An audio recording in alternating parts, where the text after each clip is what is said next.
Hello दोस्तों, नमस्कार। Welcome to this video. उम्मीद करता हूँ आप सब बहुत बढ़िया होंगे। तो साथियों, आप जानते हैं हम लोग जनरल स्टडीज का अध्ययन कर रहे हैं और जनरल स्टडीज में अभी हम लोग इंडियन जियोग्राफी को कवर कर रहे हैं। कल के डेट में एक वीडियो आपको हमने दिया था जिसमें हमने भारत की भौगोलिक संरचना के बारे में विस्तृत तरीके से जो इंपॉर्टेंट चीज़ें थी जिनसे क्वेश्चन बन सकते थे उनको हम लोगों ने कवर किया। आज के इस वीडियो के माध्यम से भारत का अपवाह तंत्र, यानी अगर हम बात करें नदी, झील, उसके बाद यहाँ पर आपका जलप्रपात और भी जो इंपॉर्टेंट चीज़ें हैं अपवाह तंत्र से संबंधित, चूंकि इनसे क्वेश्चन फ्रिक्वेंटली आपके किसी भी प्रकार के एग्जाम की अगर आप तैयारी कर रहे हैं तो वहाँ पर बनते हैं। तो अगर आप चाहते हैं जो कुछ भी मैं पढ़ाता हूँ बोलता हूँ कुछ सब कुछ लिखे हुए फॉर्म में मिल जाए तो इस नंबर पर व्हाट्सएप पर कांटेक्ट कर लीजिए। नंबर है 9565272442। इस नंबर पर व्हाट्सएप पर कांटेक्ट करके ग्रुप में जुड़ जाएं जहां पर आपको रेगुलर बेसिस पर टेस्ट, करंट अफेयर की, अभी आप मॉर्निंग में क्लासेस शुरू हो गई हैं, शाम को जो है ये वीडियो आपको प्राप्त होती है, उसके साथ साथ क्विज होता है, टेस्ट होता है, जिससे एक प्रॉपर आपकी तैयारी होती चली जाती है। तो आइए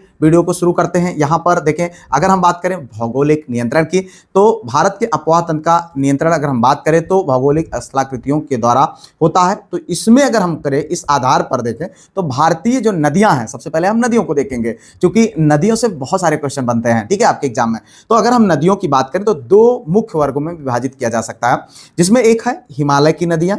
चूंकि आप जानते हैं यहाँ पर आप भारत के मैप के माध्यम से देख सकते हैं, ये हमारा भारत का मैप है, ठीक है। यहाँ पर अगर देखें तो ये हिमालयी नदियां हैं, ये यहाँ पर देख लीजिए, ये हिमालयी नदियां हैं, ठीक है। और इसके नीचे अगर हम बात करें तो ये प्रायद्वीपीय भारत है, ठीक है। तो यहाँ पर हम इनको समझने का प्रयास करेंगे, इनके अपवाह तंत्र और इनसे संबंधित इनके जो भी और भी चीजें हैं जहाँ से क्वेश्चन बन सकते हैं उनको हम लोग यहाँ पर समझने का प्रयास करेंगे, ठीक है। तो अगर हम बात करें तो 12 मासी जलधाराएं, अगर इसमें देखिए तो हिमालय की अधिकांश नदियां 12 मासी हैं। इसमें वर्ष भर जल उपलब्ध रहता। उसके कारण क्या है कि आप जानते हैं कि हिमालय में बर्फ होता है, ठीक है।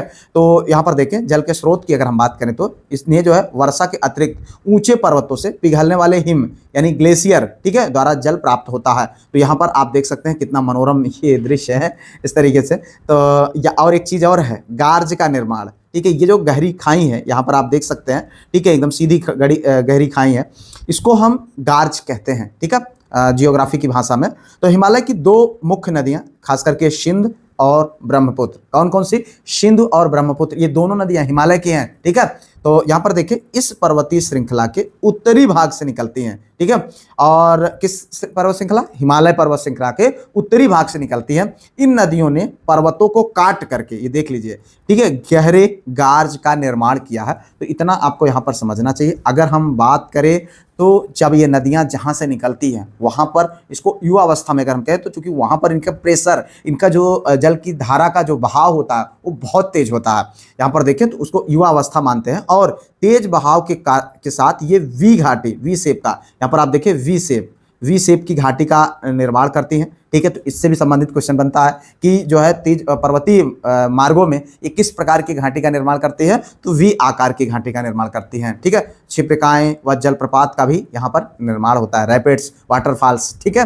तो और अगर यहाँ पर देखिए मैदानी भाग में इनकी स्थलाकृतियों की अगर हम बात करें तो मैदानों में प्रवेश करने के उपरांत नदियों का वेग अपेक्षाकृत कम हो जाए, चूंकि समतल होता है, वहाँ पर बहाव थोड़ा कम होता है। अब भाई पहाड़ से पानी गिराना है तो आप जाहिर सी बात है ऊपर से गिराएंगे, बहुत तेजी से गिरेगा, लेकिन अगर उसको समतल जमीन पर जाना है तो अपेक्षाकृत बहुत अंतर आपको देखने को मिलेगा। तो यहाँ पर आप देख सकते हैं मैदानों में प्रवेश करने के उपरांत नदियों का क्या होता है? बहाव थोड़ा सा वेग कम हो जाता है, ठीक है। फिर भी वो बहाव चूंकि ढाल की तरफ होता है तो इसलिए रहता तो है ही, लेकिन अपेक्षाकृत कम, ठीक है। यहाँ पर अगर हम देखें प्रमुख आकृतियों की बात करें तो समतल घाटियाँ, ठीक है, ये जो है अगर मैदानों में प्रवेश करने पर क्या कैसी घाटियाँ? समतल घाटियाँ। गोखुर झील, ठीक है, और उसके बाद यहाँ पर आक्सबो लेक्स, ठीक है। अगर हम बात करें बाढ़कृत मैदान और उसके बाद गुफित बहिकाएं और डेल्टा, ये सब जो है मैदानी क्षेत्रों में बनते हैं, ठीक है। और जो पर्वतीय क्षेत्रों में क्या बनते हैं? ये क्षिप्रिकाएं, वाटरफॉल, वी शेप, ये सब बनते हैं, ठीक है। तो यहाँ पर इतना आपको समझना चाहिए। अब अगर हम बात करते हैं जो प्रायद्वीपीय नदियां हैं उनकी विशेषताओं का, ठीक है, सारी चीज़ों को हम पहले मतलब थोड़ा सा विशेषताओं को देख लेते हैं, उसके बाद हम नदियों को भी देखेंगे, कहाँ से निकलती हैं, कौन कौन से उनकी सहायक नदियां हैं, सब कुछ समझेंगे। बस आप ध्यान से चीज़ों को समझते जाइए। वीडियो को लाइक, सब्सक्राइब, चैनल को शेयर अभी तक नहीं किया है, हाइप नहीं किया है तो कर लीजिएगा, ठीक है भाई। आपके लिए नेक्स्ट लेवल की मेहनत करनी पड़ती है तो इतना आप कर सकते हैं। यहाँ पर देखिए अगर हम बात करें मौसमी प्रवाह तो अधिकांश जो प्रायद्वीपीय नदियां हैं, ठीक है, जो मैदानी क्षेत्र के मौसमी है, क्योंकि इनका प्रवाह जो है मुख्यतः वर्षा पर भर निर्भर करता है।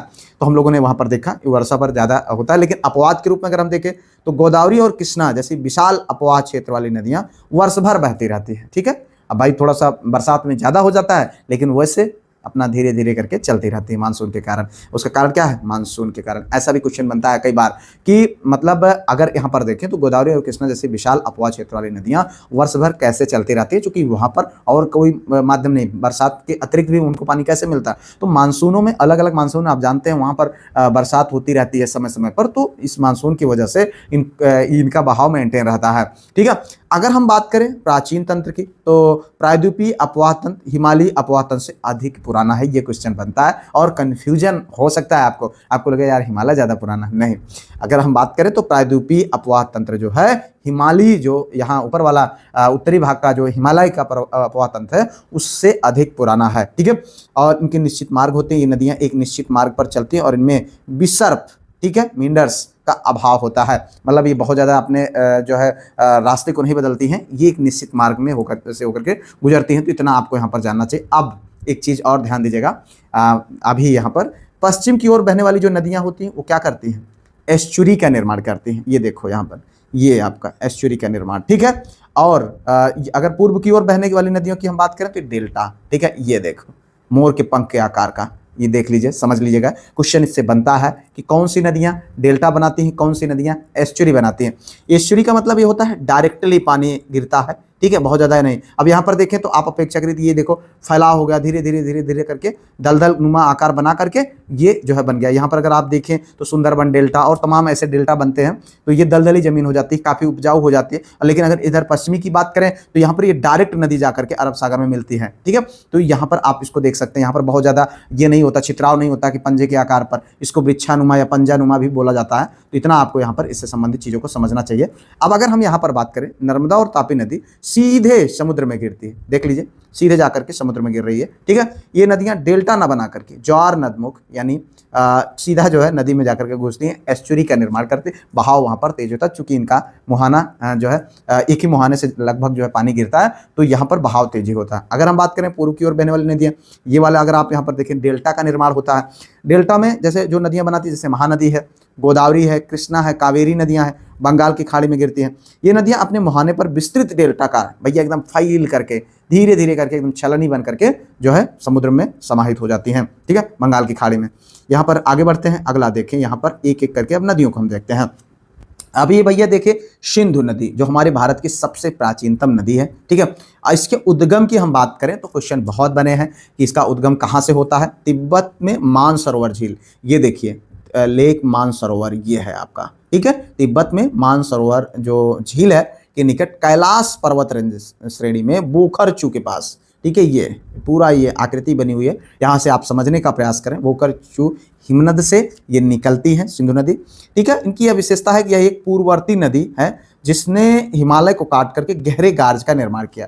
हमने बताया अभी गार्ज के माध्यम से कि एकदम गहरी खाई बना करके नदियाँ निकलते हैं, ठीक है, क्योंकि वहाँ पर बहाव इनका तेज होता है। प्रमुख अगर इनके हम सहायक नदियाँ की बात करें, जो पर्वत में इनकी सहायक नदियाँ पर्वतीय क्षेत्र में, तो वो है श्योक और गिलगित, जास्कर, हुंजा, नुब्रा, सिगार, ये सब इनकी पर्वतीय क्षेत्र की सहायक नदियां हैं, ठीक है। अब अगर हम बात करें कुछ, क्योंकि ये बहुत इंपॉर्टेंट है, भारत का जो है यहाँ पर जल सिंधु समझौता जो कि 1960 में हुआ है। और यहाँ पर देखें पूरा सिंधु नदी बेसिन जल बंटवारा की अगर हम बात करें तो ये पूरा यहाँ पर ये बना हुआ है, ठीक है। और पूर्वी नदियाँ जिसका इस्तेमाल भारत 80% करता है और पश्चिमी नदियाँ का भारत इस्तेमाल करता है 20%। यहाँ पर देखें भारत और पाकिस्तान के बीच जल बंटवारे का ऐतिहासिक संधि हुई है, ठीक है।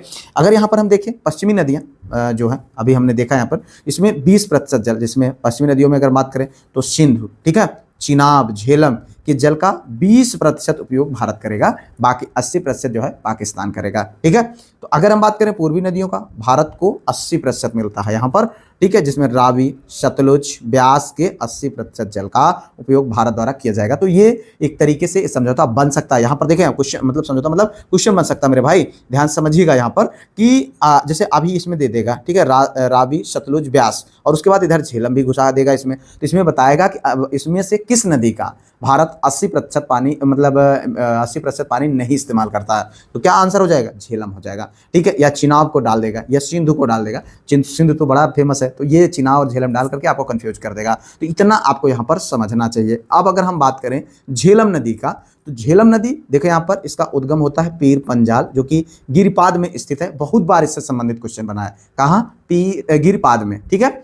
और ये बेरीनाग झरने से इसका जो है उद्गम होता है। किससे? बेरीनाग झरने, ये देखो, ठीक है। और उसके बाद यहाँ पर ये देखें कितना सुंदर दृश्य है यार, देखने के बाद तो मन करता है कि बस चले जाओ नदियों में, ठीक है। यह बूलर झील से होकर के बहती है, ठीक है। किशनगंगा इसकी प्रमुख सहायक नदी है। ये क्वेश्चन ये ज़्यादा इंपॉर्टेंट है कि बूलर झील से होकर के, कौन सी नदी बूलर झील से होकर बहती है? तो भैया है झेलम, ठीक है।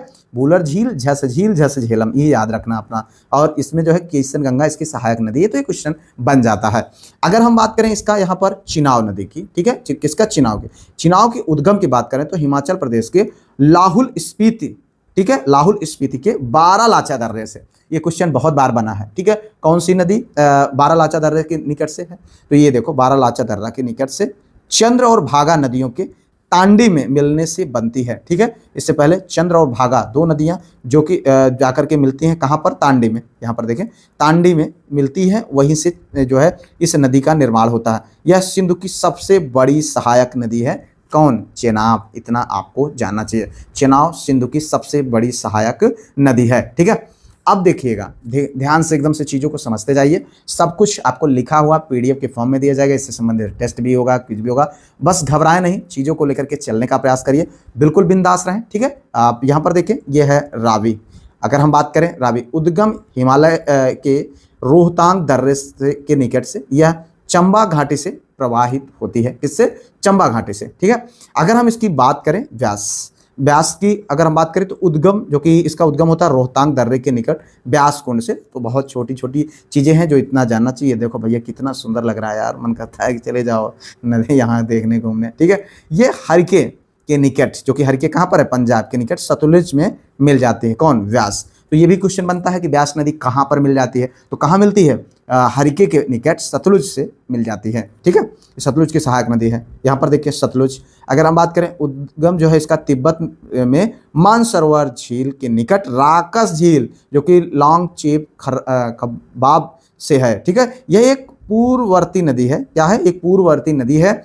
इसका प्रसिद्ध भांगड़ा नांगल बांध, ये देखो भैया, भांगड़ा नांगल बांध परियोजना को जल प्रदान करती है। ये सतलुज नदी पर बना हुआ। तो यहाँ पर इतना आपको इससे संबंधित चीज़ों को देखना चाहिए, ठीक है।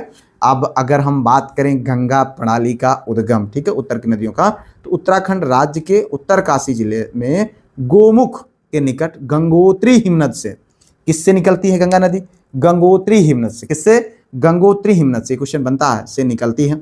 और यहाँ इनको क्या बोला जाता है? भागीरथी के नाम से जाना जाता है, ठीक है। अगर हम बात करें गंगा के निर्माण का, तो वेद प्रयाग में भागीरथी और अलकनंदा नदियों का संगम होता है। मिलती कहाँ पर है? वेद प्रयाग में, ठीक है। यहाँ पर देख लीजिए वेद प्रयाग में इस तरीके से इनका निर्माण होता है। यही से एक संयुक्त जलधारा जो निकलती है, उनको क्या बोला जाता है? उनको गंगा बोला जाता है, ठीक है। अगर हम बात करें तो मैदानी भाग में यहाँ पर देखें जो है मैदानी यात्रा, गंगा नदी हरिद्वार के निकट पहाड़ों को छोड़ करके मैदानी भाग में प्रवेश करती है। ये क्वेश्चन बहुत बार बनता है कि जो है गंगा नदी कहाँ से जो है मैदानों में निकलती हैं, मतलब कहाँ से ये जो है पहाड़ों को छोड़ती है? तो कहाँ से? हरिद्वार से। तो ये क्वेश्चन आपको आपके लिए इंपॉर्टेंट हो सकता है, इसलिए यहाँ पर देख सकते हैं। ये पूरा एकदम से ये देखें यहाँ पर, ये देखें यहाँ पर राम गंगा, फिर उसके बाद इस तरीके से गोमती गंगा, ये यहाँ पर देखिए ये जा कर के कहाँ से कहाँ जा कर के विलुप्त होती है। तो इस तरीके की आप चीज़ों को अभी हम समझने का प्रयास करेंगे। तो निकलती हैं। प्रमुख अगर सहायक नदियों की बात करें तो दाहिने से यमुना, यहाँ पर देखिए ये यमुना, फिर सोन नदी, ठीक है। ये दो नदियां हैं यहाँ पर, यमुना और सोन नदी। और बाएं से देखें तो राम गंगा, ये वाले, ठीक है। उसके बाद गोमती, राम गंगा, गोमती, घाघरा, और उसके बाद गंडक, और उसके बाद ये कोसी और महानदी, ये देखो ये सब बाएं ओर की नदी है। ये भी क्वेश्चन बना देगा। इसमें से एक नदी उठा करके सोन नदी को इधर रख देगा और गोमती, गंडक और जो है घाघरा और चारों में से कर देगा तो बताएगा कौन सी दाहिने और छोर की नदी है। तो आपको बताना पड़ेगा। इस तरीके क्वेश्चन बन जाएगा क्वेश्चन, ठीक है। अगर हम बात करें यह नदी, यहाँ तक तो ठीक है। आप यहाँ पर देखें इस तरीके से बन करके गंगा के नाम से यह प्रवाहित होती चली जाती है। लेकिन जब ये अंतिम समय में इनका जो नाम होता है, अंतिम चरण में, यह नदी फरक्का के बाद बांग्लादेश में जब प्रवेश करते हैं तो इनका नाम क्या हो जाता है? पद्मा नाम हो जाता है। क्या नाम हो जाता है? पद्मा। तो ये आपको यहाँ पर जानना चाहिए, किस नाम से प्रवेश करते हैं फरक्का के बाद इनका नाम क्या हो जाता है? पद्मा, ठीक है। इतना आप जान लीजिए। अब अगर हम बात करते हैं एक और प्रमुख नदी जो है यमुना नदी। क्या नाम है? यमुना नदी। अगर इसके उद्गम की हम बात करें तो हिमालय के बंदरपूंछ श्रेणी से कि ये ढाल पर स्थित यमुनोत्री हिमनद से इनका जो है निर्माण होता है। और अगर इनके हम सहायक नदियों की बात करें तो दाहिने किनारे से चंबल, सिंध, बेतवा, केन, ठीक है। इनकी जो सहायक नदी कौन कौन है? दाहिने किनारे से चंबल है, सिंध है, बेतवा है और केन है। ये प्रायद्वीपीय पठार से आती हैं, ठीक है। और बाएं किनारे से अगर हम बात करें तो हिंडन और रेहंदवाद है। और इनका संगम कहाँ होता है? ये मिल जाती हैं हमारे इलाहाबाद में, यानी प्रयागराज में गंगा नदी से मिल करके गंगा नदी में के नाम से आगे की ओर बढ़ जाती हैं, यानी समाहित हो जाती हैं। इनका नाम फिर यहीं से गंगा में समाहित हो जाते हैं। देखिए यहाँ पर अगर हम कुल मिलाकर के बात करें, भारत की ये जीवन रेखा है, देखो कितना सुंदर ये यहाँ पर इस प्राकृतिक मैप के माध्यम से आप समझ सकते हैं, ठीक है। इस तरीके से ये नदियाँ जो है बहते हुए जाकर के अरब सागर में और उसके बाद बंगाल की खाड़ी में जाकर के बहती हैं। तो हिमालयी नदियाँ बर्फ़ और बारिश से पोषित हैं। ये युवा और गतिशील नदियाँ सिंधु और गंगा उत्तर भारत के उपजाऊ मैदानों का निर्माण करती हैं, ठीक है। प्रायद्वीपीय नदियाँ अगर की हम बात करें तो प्राचीन और स्थिर मार्गों पर बहने वाली ये नदियाँ गोदावरी, कृष्णा, नर्मदा दक्षिण भारत के भूगोल को आकार देती हैं, ठीक है। अगर हम इसके स्थलाकृत की बात करें तो स्थलाकृत ही वह मुख्य शक्ति है जो भारत के जल संसाधनों की दिशा और दशा को तय करती है। अब इसके बाद हम यहाँ पर बात करते हैं भारत की नदियाँ और उद्गम से लेकर के मुहाने तक कुछ और जो इंपॉर्टेंट नदियाँ हैं उनके। यहाँ पर देखिए भारतीय नदी तंत्र एक व्यापक भौगोलिक मिश्रण। यहाँ पर देखिए अगर हम बात करते हैं हिमालयी नदियाँ का तो हिमालयी नदियाँ अभी तक हमने कुछ प्रमुख नदियों को देखा, जिसमें यमुना देखा, गंगा देखा, ठीक है। तो ये सब चीज़ें को देखा। अगर हम कुछ छोटी छोटी नदियों की हम बात करें तो यहाँ पर देखिए ये सब हिमालयी नदियाँ हैं। यहाँ पर रामगंगा जो कि कहाँ से? गढ़वाल, हिमालय से उद्गम होती है। पूछा जा सकता है क्वेश्चन। कन्नौज के निकट गंगा में जाकर के विलय हो जाती हैं। इसके सहायक खो और एरिल हैं, बहुत इंपॉर्टेंट नहीं है। बस आपको कितना इसमें जानना है रामगंगा संबंधित कि एक गढ़वाल के निकट से उद्गम होता है और कन्नौज के निकट गंगा में विलय हो जाता है, इतना जानना चाहिए। अगर हम बात करें घाघरा का, ठीक है, घाघरा तो तिब्बत के माप चांचुंगो हिमनद से, इससे माप चांचुंगो हिमनद से निकलती हैं और पहाड़ी क्षेत्र में से करनाली कहा जाता है। क्या कहा जाता है? करनाली कहा जाता है। और इसकी सहायक नदी राप्ती, शारदा, सेती, बेरी, ये सब बहुत इंपॉर्टेंट नहीं है, लेकिन अब किस्मत ही खराब हो तो क्वेश्चन भी बन सकता है, कोई जरूरी नहीं है, ठीक है। तो यहाँ पर देखिए शारदा की अगर हम बात करें तो ये कुमायूं के मिलाप हिमनद से इसका उद्गम होता है। इससे काली, सरयू, गोरी गंगा भी कहा जाता है। ये बन जाता है क्वेश्चन, ठीक है। गोरी गंगा किसे कहते हैं? तो किसको कहते हैं भाई? गोरी गंगा ये शारदा को कहते हैं। कुमायूं के मिलाप हिमनद से उद्गम होता है। इसे काली, सरयू या गोरी गंगा भी कहा जाता है। अब हम बात करेंगे गंडक की। गंडक भैया नेपाल हिमालय से इसका उद्गम होता है। सोनपुर के निकट गंगा से जाकर के मिलती हैं। इसे इसकी सहायक नदी काली गंडक, त्रिशूली, ये सब हैं, ठीक है। महानदा की बात करें, महानदी नहीं भैया, महानदा एक अलग नदी है। दार्जिलिंग पहाड़ी से इसका उद्गम होता है। पश्चिम बंगाल में बाएं गंगा के बाएं तट पर मिलने वाली अंतिम सहायक नदी है। तो इतना आपको यहाँ पर जानना चाहिए। अब हम बात करेंगे बिहार के शोक। देखिए ध्यान समझिएगा मेरे भाई, बिहार का शोक यानी कोसी, ठीक है, बहुत परेशान करती। ये देखिए ये पूरा क्षेत्र जो है ये बिहार का है और इस कौन प्रभावित कर रहा है? कोसी। पूर्वी नेपाल से इसका उद्गम होता है और ऊपरी भाग में अरुण के नाम से प्रसिद्ध है। ये भी क्वेश्चन बनता है। ऊपरी भाग में, ठीक है, हिमालयी भाग में इसको किस नाम से जाना जाता है? अरुण के नाम से। कौन नदी? कोसी, ठीक है। तो इतना आप यहाँ पर जान लीजिए। अपना मार्ग बदलने तथा बाढ़ के कारण बिहार का शोक इसको कहलाता है। जहाँ मर्जी हो, जौनू मर्जी हो भाई, समतल जमीनें घुस जाती हैं, काज करना है। और कुर्सेला कटिहार में गंगा से मिलती हैं। तो ये भी क्वेश्चन बन जाता है, कहाँ पर गंगा से मिलती हैं? कुर्सेला कटिहार में, ठीक है, कुर्सेला जो कि कटिहार में गंगा से मिलती हैं। अगर अब हम बात करें यहाँ पर दामोदर, जिसे क्या बोला जाता है? बंगाल का शोक, ठीक है। ये कोसी जो है बिहार का शोक और ये जो है यहाँ पर देखो ये एकदम भैया एकदम काली काली एकदम इतनी दूषित नदी है कि इसकी वजह से इसको बंगाल का शोक कहा जाता है। किसको? दामोदर को। ये भी क्वेश्चन बनता है, बंगाल का शोक दामोदर और बिहार का शोक कोसी।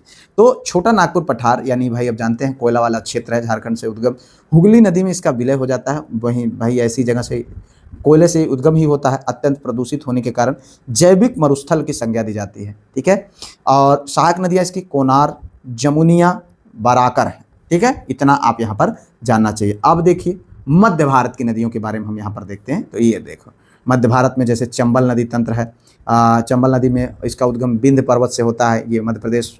ठीक है, इसकी घाटी में गहरे बीहड़, ठीक है, पाए जाते हैं, जो इसका प्रमुख भौगोलिक लक्षण है। ठीक है, प्रमुख सहायक नदियाँ काली, सिंधु, पार्वती, बनास, क्षिप्रा, ये सब है। सोन नदी की अगर हम बात करें तो इसका उद्गम अमरकंटक का पठार जो कि मध्य प्रदेश में है, वहाँ से होता है। पटना के निकट गंगा से जाकर के मिल जाती है सोन नदी। प्रमुख सहायक नदियाँ इसकी रिहंद, रिहंद पर एक बांध है, रिहंद बांध। ठीक है, और उसके बाद कन्हर, ये जो है आपको जानना चाहिए। अगर हम बात करें जल विवाद तो मध्य प्रदेश और उत्तर प्रदेश तथा बिहार के बीच इसके पानी को लेकर के थोड़ा सा विवाद जो है रहता है। यहाँ पर आगे देखते हैं। अगला भ्रंश घाटी की जो नदियाँ हैं, ये देखो नदी कहाँ गिर रही हैं, किस तरीके से। भ्रंश घाटी मतलब देखिए कितनी तेजी से इनका आकार है, मतलब इनकी गिरावट की, इनकी ध्वनि, इनकी आकार यहाँ पर देख सकते हैं। तो भ्रंश घाटी की नदियाँ इनको बोला जाता है। एक क्वेश्चन बनता है, भ्रंश घाटी की नदी कौन है? नर्मदा की भ्रंश घाटी। ठीक है, नर्मदा नदी अमरकंटक पठार से निकलकर के विंध्य एवं सतपुड़ा के बीच भ्रंश घाटी यानी रिफ्ट वैली में बहती है। तो इसको आप जान, भ्रंश घाटी की नदी कौन है? नर्मदा है। ठीक है, और भड़ौच के निकट एस्चुरी का निर्माण कर खंबात की खाड़ी में गिरती हैं डायरेक्ट। और इस पर जो कुछ जलप्रपात हैं जिसमें दुग्धधारा और सहस्त्रधारा और धुआंधार, जबलपुर का जो बहुत फेमस है धुआंधार जलप्रपात। ठीक है, तो वो आप यहाँ पर देख सकते हैं। अगर हम बात करें तापी नदी की, तापी यानी ताप्ती नदी की, तो बैतूल जिले के मुल्ताई जो कि मध्य प्रदेश से इसका उद्गम होता है, सतपुड़ा एवं अजंता श्रेणी के बीच भ्रंश घाटी से प्रवाहित होती है। ठीक है, सूरत इसके तट पर स्थित है, यह एस्चुरी का निर्माण करती है। तापी नदी के किनारे एक शहर बसा है जिसे जो है सूरत के नाम से जाना जाता है। ठीक है, बहुत ही फेमस शहर है और बहुत अच्छा है, मेरा प्रिय शहर है, मैं बराबर वहाँ जाता रहता हूँ। तो यहाँ पर देखिए अंतर्देशीय और शुष्क नदियाँ। अब इसको हम देखते हैं। लूनी नदी, ठीक है, अंतर्देशीय प्रवाह है, ये उद्गम अरावली श्रेणी से। ठीक है, ये नदी समुद्र तट तक पहुंचती है, बल्कि मतलब नहीं पहुंचती है, बल्कि कहाँ तक? बलकक्ष के रण में ही समाप्त हो जाती, खो जाती है। ये देख लीजिए यहाँ पर नदी में पहुंचने से पहले ये खो गई। ठीक है, इसकी प्रमुख सहायक नदियाँ वांडी, शुकरी, जवाई। याद नहीं हो रहा होगा, हमको पता है नाम आपको, लेकिन गंभीरतापूर्वक चीज़ों को समझने का प्रयास करिए। मैप के माध्यम से जो है, वीडियो के माध्यम से, पीडीएफ दे दिया जाएगा, उसके माध्यम से बिंदास रहिए। थोड़ा सा एक दो बार आप रिवीजन कर लेंगे, चीज़ें आसान हो जाएंगी। अगर हम बात करें साबरमती नदी की, तो इसका उद्गम राजस्थान में अरावली श्रेणी में होता है, खंभात की खाड़ी में जाकर के गिरती है। गुजरात का प्रमुख शहर अहमदाबाद। ठीक है, देखो ताप्ती नदी के किनारे कौन है? सूरत है, और अहमदाबाद किस नदी के किनारे है? साबरमती नदी के किनारे स्थित है। और इसकी सहायक नदियाँ वाकल, सेई, हथमती और वत्रक हैं। ठीक है, तो इस तरीके से यहाँ पर। अगर अब हम बात करते हैं पूर्वी तट की नदियाँ, ठीक है, ये देखो पूर्वी तट की नदियों के बारे में हम देख लेते हैं, जिसमें महानदी है। ठीक है, सिहावा श्रेणी छत्तीसगढ़ के से इसका उद्गम होता है। बंगाल की खाड़ी में गिरने से पूर्व कटक के निकट एक बहुत बड़ा डेल्टा बनाती हैं। ये देखिए बहुत बड़ा डेल्टा, डेल्टा आप समझ रहे हैं ना, फाइल करके अलग अलग तरीके से खो जाती नदियाँ, बिल्कुल। और इसका सहायक हसदेव, तेल, इब, शिवनाथ, ये सब नदियाँ हैं। ब्राह्मणी नदी छोटा नागपुर पठार से इसका उद्गम होता है। प्रमुख औद्योगिक शहर राउरकेला इसी के तट पर है। ये क्वेश्चन बन सकता है कि प्रमुख औद्योगिक शहर जो राउरकेला है वो कहाँ पर स्थित है? तो इसी नदी के तट पर है। ठीक है, अगर हम बात करें स्वर्णरेखा नदी छोटा नागपुर पठार से ये भी निकलती है। और प्रसिद्ध इस्पात नगरी जमशेदपुर इसी के तट पर है। तो जो इंपॉर्टेंट चीज़ें हैं हम उन्हीं को देख रहे हैं। ठीक है, बाकी हमको भूगोल का जो है टीचर नहीं बनना है। ठीक है, भूगोल के टीचर वाले तो ऑलरेडी जो है, जो भूगोल की तैयारी कर रहे हैं वो तो बेचारे पढ़े ही होंगे, उनको तो इससे बेहतर जानते हैं। लेकिन हमको समझना है कि हमारे लिए क्या इंपॉर्टेंट है और किस तरीके के क्वेश्चन बन सकता है। अब हम बात करेंगे प्रायद्वीपीय भारत की विशाल नदियाँ, जिसमें गोदावरी। ठीक है, प्रायद्वीपीय भारत ये वाला क्षेत्र है। ठीक है, ये इसको प्रायद्वीपीय भारत बोला जाता है, ऊपर वाला हिमालय क्षेत्र, जैसा कि हमने शुरू में ही देखा था। दक्षिण की सबसे बड़ी नदी है कौन? गोदावरी नदी। कौन नदी? गोदावरी नदी दक्षिण की सबसे बड़ी नदी है। इसका उद्गम त्र्यंबकेश्वर, नासिक जो कि महाराष्ट्र में है, वहाँ से होती है। यह प्रायद्वीपीय भारत की सबसे लंबी नदी है, ठीक है, सबसे बड़ी सबसे लंबी नदी है। इसे बूढ़ी गंगा, ए भैया गोदावरी को कहाँ बोला थी, बूढ़ी गंगा, ठीक है, और दक्षिण भारत की गंगा भी बोलते हैं, ठीक है, बूढ़ी गंगा या दक्षिण भारत की गंगा भी कहा जाता है। तो इतना आपको यहाँ पर जाना चाहिए। इसकी सहायक नदियों की बात करें, वेनगंगा, इंद्रावती, प्राणहिता, ये सब हैं, ठीक है। अब हम देखते हैं यहाँ पर कृष्णा नदी, ये भी इंपॉर्टेंट है। इसमें गोदावरी नदी में जो आपके लिए इंपॉर्टेंट था वो ये है कि इसको बूढ़ी नदी जाना जाता है, इसको दक्षिण भारत की गंगा के नाम से जाना जाता है, ठीक है, और यह प्रायद्वीपीय भारत की सबसे लंबी नदी है, ठीक है, दक्षिण भारत की सबसे बड़ी नदी है। इतना आपको यहाँ पर इनसे संबंधित जानना चाहिए। सहायक नदियों में वेनगंगा, इंद्रावती, प्राणहिता, ये सब हैं। तो इसको आप थोड़ा सा एक बार रिविजन कर लीजिएगा अच्छे से, बिंदास रहिए। और अगर अभी तक आपने पीडीएफ के लिए, टेस्ट के लिए नहीं पार्टिसिपेट कर रहे हैं तो बहुत बड़ी गलती कर रहे हैं, आप उनमें जरूर करें, ठीक है, और इन वीडियोज को शेयर कर दिया करो यार, ठीक है। उद्गम की बात करें, महाबलेश्वर जो कि कहाँ पर है, महाराष्ट्र में, कहाँ पर, महाराष्ट्र में है, वहाँ से इनका उद्गम होता है। कृष्णा नदी की बंगाल की खाड़ी में गिरने से पूर्व विस्तृत डेल्टा का निर्माण करती है, ठीक है, खूब फैल करके गिरती है। प्रमुख सहायक नदियाँ तुंगभद्रा, भीमा, कोयना, घाटप्रभा, मूसी, ये सब जो है इसकी प्रमुख सहायक नदियां हैं। ओहो देखो कितना सुंदर दृश्य यार, ये देखो यहाँ पर कावेरी नदी तंत्र, चूँकि ये कहाँ है, ब्रह्मगिर पहाड़ियों में, और वो पश्चिमी घाट का जो क्षेत्र है यहाँ पर देखिए कितना सुंदर, कूर्ग जो भी है वो क्षेत्र बहुत सुंदर लगता है, नीलगिरी पहाड़ियाँ, ठीक है। तो ये सब सारी चीज़ें वहाँ पर बड़ी सुंदर चीज़ें हैं, जहाँ पर मतलब आप जा करके एक बार अगर जाएंगे तो बहुत अच्छा लगेगा। हालांकि हम भी गए नहीं हैं, वीडियोज़ के भी माध्यम से देखें। ईश्वर से प्रार्थना करते हैं कभी अवसर मिले तो ज़रूर जाने का अवसर मिले। पूरे भारत को भ्रमण तो करना ही है यार कम से कम। यहाँ पर देखिए उद्गम, ठीक है, कावेरी नदी तंत्र की अगर हम उद्गम की बात करें तो कोडागु जिले, ये कूर्ग जिले की ब्रह्मगिरी पहाड़ी जो कि कर्नाटक में है, ठीक है, वहाँ से आता है। इसकी प्रमुख विशेषता यह है कि दक्षिण की अन्य नदियों के विपरीत इसमें वर्ष भर जल रहता है, ठीक है, और मतलब इसमें साल भर जल रहता है, बहुत सुंदर पानी होता है, साफ सुथरा इसका। तो इसके प्रवाह मार्ग में अगर हम बात करें तो श्रीरंगपट्टनम एवं शिव समुद्रम जैसे ऐतिहासिक द्वीप भी हैं, ठीक है। तो ये भी क्वेश्चन बन जाता है कि महत्वपूर्ण द्वीप इसके प्रभाव में श्रीरंगपट्टनम और शिव समुद्रम जैसे ऐतिहासिक द्वीप है। अगर हम इसकी बात करें तो अन्य नाम आधिकारिक स्रोतों के अनुसार तो इसे दक्षिण की गंगा कहा जाता है, ठीक है। क्या कहा जाता है, दक्षिण की गंगा भी कहा जाता है। अलग अलग जगहों पर अलग अलग तरीके से दिया जाता है, तो आप इसको दक्षिण की गंगा भी कह सकते हैं। अगर हम बात करें यहाँ पर विवाद, तो केरल, कर्नाटक और तमिलनाडु के बीच ऐतिहासिक जल विवाद है। और सहायक नदियाँ इसकी हेमवती, काबिनी, भवानी और अमरावती। अभी थोड़ा सा कंफ्यूजन आ रहा होगा कि इसको दक्षिण की गंगा माने या फिर इनको दक्षिण की गंगा माने, ठीक है। दक्षिण भारत की गंगा ये है, ठीक है, दक्षिण भारत की गंगा ये है, ठीक है, और ये दक्षिण की गंगा है। इतना आपको समझना है, शब्द का हेर फेर है मित्र, ठीक है। चलो यहाँ पर देखें, ये है गंगा तंत्र के पवित्र प्रयाग। अब चूंकि इसको इम्पॉर्टेंट है, ये आप देख सकते हैं यहाँ पर विष्णु प्रयाग, धौला गंगा और अलकनंदा, ठीक है, कर्णप्रयाग पिंडर और अलकनंदा नदी की, ठीक है, और रुद्रप्रयाग मंदाकिनी और अलकनंदा नदी, देवप्रयाग भागीरथी और अलकनंदा, और यहीं से गंगा कहलाना शुरू होती है ये नदी, ठीक है। अगर हम प्रयाग की बात करें तो गंगा और यमुना नदी, तो ये प्रमुख पवित्र प्रयाग है हमारे, पंच प्रयाग जिसे कहा जाता है। तो जिसमें एक बार फिर से समझ लीजिए, ठीक है, विष्णु प्रयाग, कर्णप्रयाग, रुद्रप्रयाग, देवप्रयाग और प्रयागराज, ये प्रयाग। यहाँ पर देखें जो विष्णु प्रयाग है वो कहाँ से है भैया, वो है धौला गंगा अलकनंदा के तट पर, ठीक है। कर्णप्रयाग पिंडर और अलकनंदा के, रुद्रप्रयाग मंदाकिनी और अलकनंदा के, देवप्रयाग भागीरथी और अलकनंदा से यहाँ से गंगा की शुरुआत हो जाती है मिलने के बाद। और यहाँ से प्रयागराज जो हम सबका फेवरेट शहर इलाहाबाद, ठीक है, वहाँ आगे बढ़ते हैं। यहाँ पर अब देखो ब्रह्मपुत्र की यात्रा और इनके अलग अलग नाम, ब्रह्मपुत्र की बात कर रहे हैं। इसके उद्गम की अगर हम बात करें तो तिब्बत, देखो एक नदी है अनेक नाम है, ये देखिए यहाँ पर, ये पूरा समझने का हम प्रयास करेंगे मैप के माध्यम से।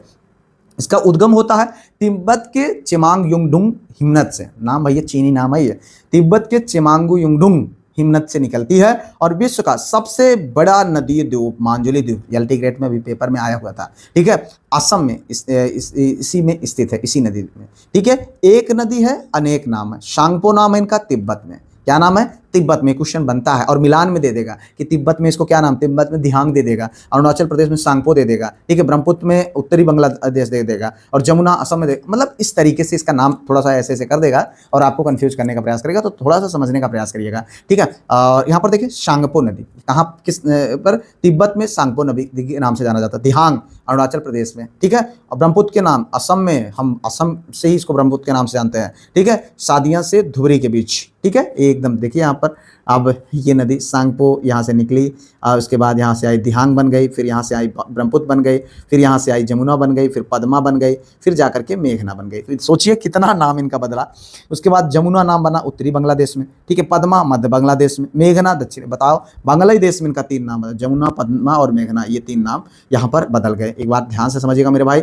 तो ये देखो ये नदी यहाँ पर चलती है, यहाँ से निकलती है, यहाँ पर इनका नाम सांगपो था, उसके बाद यहाँ आगे दिहांग हो गया। दिहांग कहाँ पर हुआ, अरुणाचल प्रदेश में, ये नाम तिब्बत में सांगपो था, ठीक है। अब उसके बाद ब्रह्मपुत्र चूंकि यहाँ पर आई असम में, तो ये ब्रह्मपुत्र नाम हो गया। और उसके बाद आगे बढ़ी तो जो पूर्वी यहाँ पर उत्तरी बांग्लादेश है, वहाँ जमुना नाम हो गया। उसके बाद मध्य बांग्लादेश में पद्मा नाम हो गया। उसके बाद दक्षिणी बांग्लादेश में अंतिम स्वरूप मेघना नाम से ये जो है समाहित हो जाती हैं, ठीक है। इतना आपको यहाँ पर इनसे चीज़ें समझने का प्रयास करते हैं। अब हम यहाँ पर भारतीय नदी तंत्र एक भौगोलिक सार, इसमें अगर हम देखें तो अभी जो चीज़ों को हमने समझा, वहाँ पर उत्तर की हिमनद पोषित नदियों से लेकर के दक्षिण की वर्षा पोषित प्रायद्वीपीय नदियों तक का अद्भुत संतुलन है। पश्चिम की भ्रंश घाटियों से लेकर पूर्व के विशाल डेल्टाओं तक की विविधता है भारतीय नदियों में। यह नदी तंत्र केवल भौगोलिक रेखाएं नहीं बल्कि भारत की जीवन रेखाएं, सभ्यता और आधार की जैव विविधता का केंद्र है। अब हम देखेंगे कुछ इंपॉर्टेंट भारत के प्रमुख जल निकाय, जिसमें झीलें और जलप्रपात हैं, ठीक है। इनसे संबंधित बहुत क्वेश्चन बनते हैं, फ्रिक्वेंटली बनते हैं, तो आपको समझना है। भौगोलिक परिदृश्य, उत्पत्ति और जल प्रणालियों का विस्तृत अध्ययन यहाँ पर हम लोग करने वाले हैं, थोड़ा सा मतलब इंपॉर्टेंट चीज़ों को। भारत की विशालतम झीलें, मीठे और खारे पानी की विस्तार, बूलर झील, ठीक है, भारत की में मीठे पानी की सबसे बड़ी झील यह है भैया, बूलर झील। यह झेलम नदी द्वारा पोषित एक गोखुर झील है, ऑक्सबो झील, ठीक है। अगर हम यहाँ पर बात करें, प्रमुख तुलबुल परियोजना इसी झील पर स्थित है। कौन सी? तुलबुल परियोजना किस पर है भाई? यह है बूलर झील पर, ठीक है, जम्मू कश्मीर में। और चिल्का झील भारत की सबसे बड़ी लैंगून एवं खारे पानी की झील है, जो कहाँ पर है? उड़ीसा में। हे भगवान, इतना सुंदर दृश्य, ये देखो यार कितना सुंदर लग रहा है, केरल की है ये। भौगोलिक चरम सीमाएं, ऊंचाई और लंबाई के रिकॉर्ड देखो यहाँ पर। चोमालू झील भारत की सबसे ऊंची झील, जो कि सिक्किम में, ठीक है। बेम्बाल्ड झील भारत की सबसे लंबी झील, जो कि केरल में, ये देखो, ठीक है। बेम्बाल्ड एक लैंगून झील है जिसमें वेलिंगडन द्वीप स्थित है। यह प्रसिद्ध राष्ट्रीय नौकायन प्रतियोगिता आयोजित की जाती है। यहाँ पर देखिए नौकायन प्रतियोगिता झील में आप मतलब अगर कभी दक्षिण भारत जाना होगा तो ये सुंदर दृश्य आपको देखने को मिल सकता है। अब अगर हम बात करते हैं यहाँ पर अद्भुत कृत्रिम और खगोलीय प्रभाव, ठीक है, तो गोविंद बल्लभ पंत सागर भारत की सबसे बड़ी कृत्रिम झील है, ठीक है। यहाँ पर देखिए जो कृत्रिम जो बनावटी झील है, यह उत्तर प्रदेश एवं मध्य प्रदेश की सीमा पर रिहंद नदी पर बनी है। कौन? गोविंद बल्लभ पंत सागर, ठीक है। ये एक झील है, कृत्रिम झील है। कहाँ पर बनी है? रिहंद नदी पर, उत्तर प्रदेश एवं मध्य प्रदेश की सीमा पर। अगर हम बात करें लोनार झील की, किसकी? लोनार झील की, तो महाराष्ट्र के बुलढावा जिले में स्थित क्रेटर झील है, ठीक है। और इसके अनुसार यह निर्माण उल्कापिंड के टकराने से हुआ है। तो अब आगे अगर हम यहाँ पर देखें तो उत्तरी ऊंचाइयां जम्मू कश्मीर, लद्दाख और हिमाचल प्रदेश की प्रमुख झीलों पर हम देखें तो देखो कितना सुंदर दृश्य है यार, ठीक है। लद्दाख पेंगोंग झील, सोमोरीरी झील, सोकर, ठीक है। जम्मू कश्मीर में है डल, मानसबल और सुरिनसर, मानसर, शेषनाग, टुलियन, वेरीनाग और अनंतनाग, ये सब झीलें हैं। तो थोड़ा सा इसको आप नाम पढ़ लीजिएगा। पोंग जो कि महाराणा प्रताप सागर झील, और रेणुका, सूरजताल, चंद्रभागा, तो ये सब इतना था आपको। अब यहाँ पर अगर हम देखें तो हिमालय की तलहटी और मैदान में उत्तराखंड और हरियाणा, चंडीगढ़ में जो झीलें हैं उन पे देखेंगे। उत्तराखंड में ताल, कौन भूल सकता है भैया? नैनीताल, भीमताल, ठीक है। और सात ताल, नौकुचिया ताल, रूपकुंड, वासुकी ताल और माला ताल। इस समय बढ़िया जो है दृश्य, जाओ भैया ताल वाल घुमाओ, ठीक है। हरियाणा के जलाशय की अगर हम बात करें तो बड़खल, ब्रह्म सरोवर, सूरजकुंड, कर्ण, तिल्हार और दमदमा, ठीक है। चंदे इतना टारगेट बनाओ यार ना, पूरा भारत जरूर घूमने का कभी अवसर जरूर मिल जाए पूरे अपने जीवन में, ठीक है। ये सारे प्राकृतिक दृश्य देख करके मन एकदम से गदगद हो रहा है, ठीक है। आप देखें शुष्क पश्चिम, अगर यहाँ पर कुछ झीलें देखते हैं, राजस्थान गुजरात की जल स्रोत की बात करते हैं। राजस्थान में खारे पानी की झील जैसे सामर की झील, ठीक है, सामर झील जो कि अंतःस्थलीय बृहद खारे जल की जो है पाया झील है। डेबर जो कि उदयपुर में है, और पच, पदरा और डीडवाना, तो थोड़ा बहुत ये सब जानने चाहिए गए। राजस्थान की प्रमुख झील जैसे पुष्कर झील है, नक्की, पिछोला, फतह सागर और राजसमंद। गुजरात में नल सरोवर, कंकरिया, नारायण सरोवर, थोल और लखोटा, ये सब झीलें हैं। अब अगर हम यहाँ पर बात करते हैं मध्य और पूर्वी बेसिन की, मध्य प्रदेश, उत्तर प्रदेश, बिहार और बंगाल की कुछ झीलों का, तो मध्य प्रदेश में लोअर लेक भोजताल, जिसको अपर लेक के नाम से जाना जाता है, ठीक है। उत्तर प्रदेश में रामगढ़ ताल, ये तो याद रखना भैया। मानसी गंगा, कीठम और बेला सागर और शिखा झील, ये सब है। बिहार में कंवर, मोती झील, ये सब, घोरा कटोरा झील। पश्चिम बंगाल में रविंद्र, ये सब मिक्स करके दे देंगे और आपसे कहेंगे कि कौन सी झील किस प्रदेश में, इस तरीके का आपको बताना होगा, ठीक है। तो इसको आपको यहाँ पर जानना चाहिए। अब अगर हम बात करें पूर्वोत्तर भारत की रहस्यमय, मणिपुर और असम और मेघालय की जो झीलें हैं, उसमें देखिए लोकटक झील। लोकटक झील ये विश्व का एकमात्र तैरता हुआ राष्ट्रीय उद्यान केईबुल लामजाओ नेशनल पार्क स्थित है। ये सब पार्क है भैया, देखो ये छल्ला नुमा, ठीक है। यूट्यूब पर सर्च करेंगे, वीडियो आ जाएंगे, बहुत सुंदर लगता है देखने में। तो भगवान जी ने वहाँ पर कैसा जाने में लगता है वो तो अलग विषय है। असम में दीपोरबिल, चंदुवी, हाफलांग और सोनबी। मेघालय में उरियम, अरुणाचल प्रदेश सांगेतसर, माधुरी और मिजोरम में ये सब बोला। तो इस तरीके से यहाँ पर हम लोगों ने इसको देखा। और अगर हम दक्कन पठार के झीलों की बात करें तो वहाँ पर देखो महाराष्ट्र में गोरेवाड़ा, पोवई और रंकागा और शिव सागर, बेन्ना, ये सब है। तेलंगाना में हुसैन सागर, इंपॉर्टेंट है ये, हुसैन सागर से बहुत क्वेश्चन पूछा जाता है। उस्मान सागर, हिमायत सागर और दुर्ग मचेरुबू। और आंध्र प्रदेश में कोलेरू और पुलिकट झील, ये बहुत इंपॉर्टेंट है, ठीक है। पुलिकट झील में ही श्रीहरिकोटा द्वीप स्थित है, जहाँ सतीश धवन अंतरिक्ष केंद्र बना हुआ है, ठीक है। अब हम कुछ यहाँ पर सुदूर दक्षिण की कर्नाटक, केरल और तमिलनाडु की झीलों की अगर हम बात करें, देखो कितना मनोरम दृश्य है। कर्नाटक बेलांदूर, उलसूर, लालबाग, आगारा, ये सब हैं। केरल में अष्टमुडी, कस्तमकोंडा, बेलायनी, ये सब ये झीलें हैं जो आप एक बार देख लीजिएगा। अब हम कुछ जल प्रवाह की बात कर लेते हैं, क्वेश्चन इनसे बनते हैं। नदियों की गतिशील प्रवाह की अगर हम देखें, ये देखो कितना सुंदर है। झीलों के शांत जल से आगे भारत की नदियाँ भूवैज्ञानिक ढलानों से गिरकर शानदार जलप्रपातों का निर्माण करती हैं, ठीक है। और पश्चिमी घाट की तीव्र ढलानों और मध्य भारत के पठार इन जलप्रपातों के मुख्य स्रोत हैं। आगे हम शरावती, कावेरी, नर्मदा और अन्य प्रमुख जो जलप्रपात हैं उनके बारे में हम देखते हैं। यहाँ पर देखिए, यहाँ पर कर्नाटक, गोवा और यानी पश्चिमी और दक्षिण जो जलप्रपात हैं, जिनमें ये देखो, ये कौन सा है आप देखें, इसको बताइए, नाम गेस करिए भाई, ठीक है। ये कौन, गरशोप्पा जलप्रपात, ठीक है, शरावती नदी के तट पर, ठीक है। ये यहाँ पर देखिए शिवसमुद्रम जलप्रपात जो कि कावेरी नदी के तट पर कर्नाटक में, और गोकक जलप्रपात घाट प्रभा नदी की स्थित है। और दूध सागर जलप्रपात, ये वाला, ठीक है, ये है दूध सागर जलप्रपात, गोवा और कर्नाटक की सीमा पर मांडवी नदी के तट पर बना है, ये वाला, ठीक है। तो ये आप यहाँ पर देख सकते हैं दूध सागर जलप्रपात, आप लोग देखे होंगे, एकदम इसका पानी दूध जैसा हो गया। पाइका कारा, नीलगिरी, ऊटी में पाइकारा नदी पर है ये, ठीक है। इतना आपको यहाँ पर जानना चाहिए। मध्य पूर्वी जलप्रपात की बात करें तो धुआंधार, नर्मदा जल पर, नर्मदा नदी पर जबलपुर में। पुनासा जलप्रपात या नर्मदा नदी के मध्य प्रदेश। हुंडरू जलप्रपात, ठीक है, और साधना जलप्रपात, दसम जलप्रपात, इतना आपको यहाँ पर देख लीजिए। शुष्क क्षेत्रों में जो चंबल घाटियों में, चुलिया, चंबल के बिहड़ों में ये जलप्रपात एक अद्वितीय भौगोलिक संरचना है। तमाम अन्य जो इस तरीके से हम लोगों ने पूरे ये जलप्रपात और झील और उसके साथ साथ नदियों को विस्तृत तरीके से समझते हुए पिक्चर के माध्यम से हम लोगों ने अध्ययन किया। उम्मीद करते हैं चीज़ें समझ में आई होगी। नंबर पर कांटेक्ट करना बिल्कुल भी ना भूलें, 5565 27 24 42 नंबर पर व्हाट्सएप के माध्यम से कांटेक्ट कर लीजिए, ठीक है। और अभी तक अगर आपने वीडियो को लाइक, शेयर, सब्सक्राइब, हाइप नहीं किया है तो कर लीजिएगा। फिलहाल मिलते हैं किसी और वीडियो में किसी और टॉपिक पर, तब तक के लिए जय Hind, Vande Mataram, best of luck.